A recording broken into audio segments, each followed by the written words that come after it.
दंडकारण्य का जंगल। राम, लक्ष्मण और सीता अपने वनवास के दौरान पंचवटी के सुंदर वन में रह रहे थे। जंगल शांत और सुरम्य था, जहाँ पेड़ों की छाव और पक्षियों की चहचहाहट वातावरण को पवित्र बना रही थी। उनके सादगीपूर्ण जीवन और दिव्य उपस्थिति ने उस जंगल को एक अद्वितीय पवित्रता दी थी। उसी जंगल में शूर्पणखा, रावण की बहन और राक्षसी, विचरण कर रही थी। वह अपनी भयंकर शक्ल और जादुई शक्तियों के लिए जानी जाती थी। जंगल में घूमते हुए उसने राम को देखा। राम के रूप और तेजस्वी व्यक्तित्व को देखकर शूर्पणखा के मन में पहली बार प्यार का एहसास हुआ। उसने सोचा, इतना सुंदर और बलवान पुरुष मेरा पति बन सकता है। शूर्पणखा ने राम के पास जाकर उनसे विवाह का प्रस्ताव दिया। उसने कहा, हे राम, मैं तुम्हारे जैसा योग्य वर पहले कभी नहीं देखी। मैं तुम्हें पाना चाहती हूँ। मुझे अपनी पत्नी बना लो। राम ने मुस्कुराते हुए उत्तर दिया, हे देवी, मैं पहले से ही विवाहित हूँ और अपनी पत्नी सीता को पूरी तरह समर्पित हूँ। लेकिन मेरा भाई लक्ष्मण अविवाहित है।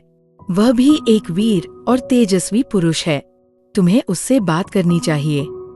राम की बात सुनकर शूर्पणखा लक्ष्मण के पास गई। लक्ष्मण अपनी तेज बुद्धि और विनोद प्रियता के लिए प्रसिद्ध शूर्पणखा का मजाक उड़ाने लगे। उन्होंने कहा, मैं तो एक सेवक हूँ, अपनी भाभी और भाई की सेवा में लगा रहता हूँ। तुम्हारे जैसी रानी तो मेरे भाई राम के ही योग्य है। तुम्हें उन्हीं के पास जाना चाहिए। ये सुनकर शूर्पणखा क्रोधित हो गई। उसने लक्ष्मण को अपमानित महसूस किया और सीता को अपनी दुश्मन समझ लिया। वो सीता पर हमला करने के लिए दौड़ी, लेकिन लक्ष्मण ने अपनी तलवार निकाली और उसकी नाक और कान काट दिए। शूर्पणखा चीखती चिल्लाती जंगल में भाग गई।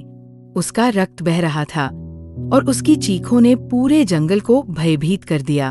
अपमानित और घायल शूर्पणखा अपने भाई रावण के पास पहुंची। रावण, जो लंका का राजा और अपनी शक्ति और अहंकार के लिए प्रसिद्ध था, शूर्पणखा की दशा देखकर क्रोधित हो गया।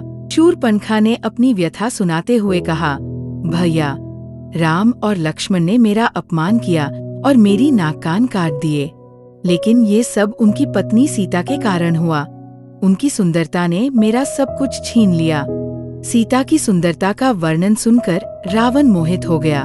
उसने सोचा, ऐसी सुंदर स्त्री मेरी रानी होनी चाहिए। मैं उसे हर हाल में अपनी बनाऊंगा। और उसने सीता का हरण करने का निर्णय लिया।